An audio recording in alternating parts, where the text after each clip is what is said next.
Talking about Cambodia and Cambodian mission, I've been have a ministry in Cambodia for about 20 years. After going there every year since 1995, when we made our first trip. Why Cambodia?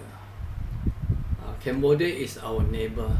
We are just separated by the South China Sea from Kota Baru. Cambodia is, we can do cross-cultural ministry there. Cambodia is a very poor country with a lot of needy people. It is a marginalized country as a result of war by internal factions. We had a genocide whereby the Khmer Rouge has killed a lot of people in Cambodia. And also because Cambodia is cost-effective being our neighbor. As Christians, we are called to serve, to help, to share our life and our faith. My team and I go for short-term trips to Cambodia very, very often, average twice a year. What is the purpose of the short-term mission trip? This is also to give the Malaysian churches a feel of what life is in a field. When I talk the field, I mean the mission field where our people work down there. We want to see how our missionary partners are coping with their lives there. Is there any lack of funding, and how do they live, whether they live in poor quarters or do they have enough food to eat.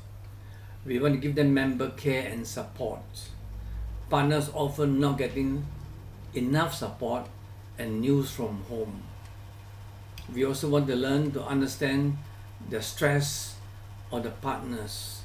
That means they could go to language study and with a different culture. The language of the host country and culture are so different. The food, the clothing, the weather, it often takes a toll on the missionary partners. So by so doing, we can be a better sending church.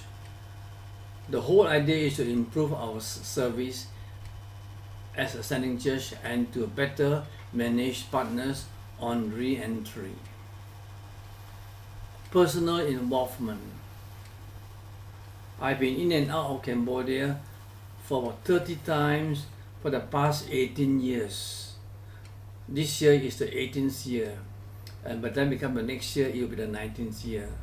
Churches and friends ask me why I still go after all these years. So the question is always why? And the answer is a simple answer. It's because there is a task unfinished. The task to go there to do the work is not finished. So before Jesus went up into heaven, He gave us the Great Commission to go out into the world and make disciples of all nations. As a Christian and as a mission director, I look at this task very seriously. As a doctor, I am privileged to bring team to Cambodia as team leaders for many years, and now as team advisor. Over the past 18 years, I've been gathering people, members from various churches, from various parts of the country, from Ipoh to Sitiawan, to various parts of Kuala Lumpur, to Sabah, to lead the people and train them to work with our counterpart in Cambodia. Initially, we worked in southeast Cambodia, based at a place called Kampung Trebet, a riverine village, and we travel out to work in the various villages by various means. We used to go by motorbikes, by Land Rover, packed to the full, by motorcycle, trailer, shaped like a boat with people sitting behind it. That's the cheapest way of transport in Cambodia. We travel by lorry where the roads are bad. We used to travel by boats and sampan, also by bullock cart, and on one occasion walking in the paddy field to go into the into the places where we can minister to people. On one occasion, when our car got stuck in the mud, we walked out at night with a lot of fear. In fear of what? In fear of mines exploding, mines that have been left behind by the enemies. In the early years, we were stopped also by marine police and soldiers as we travel along the rivers near the Vietnamese border. With them thinking we were Vietnamese refugees. Some of us were searched, and luckily our pastor was able to convince them that we are people from Malaysia coming to help the people in Cambodia. Often we get very tired and we can sleep anywhere, in the boats, under any shade, in churches, in mosques, in temples, in monasteries, and even on a tree trunk. Kampung house on stilts. This is the house we loan for our duration of time there. It is 10 feet high. Why 10 feet high? Is it to be dry just in case of floods? This house has just one big hall where we put our things together. This is also our sleeping quarters, with the sister sleeping on one half and the brother sleeping on the other half.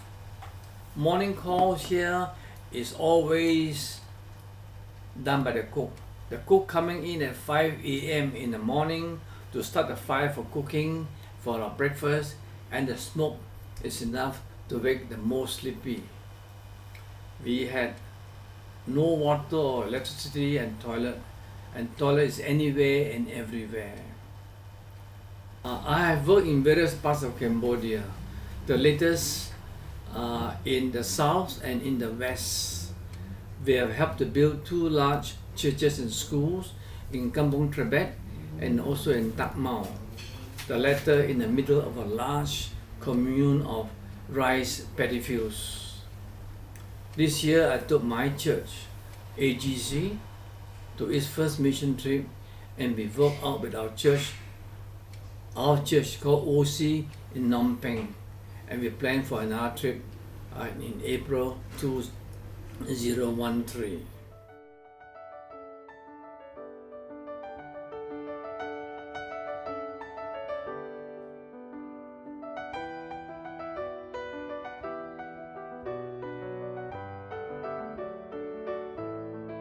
As a church, we want to do the following: a need for senders, to send workers to the field and to give our partners, these are missionary partners, the best.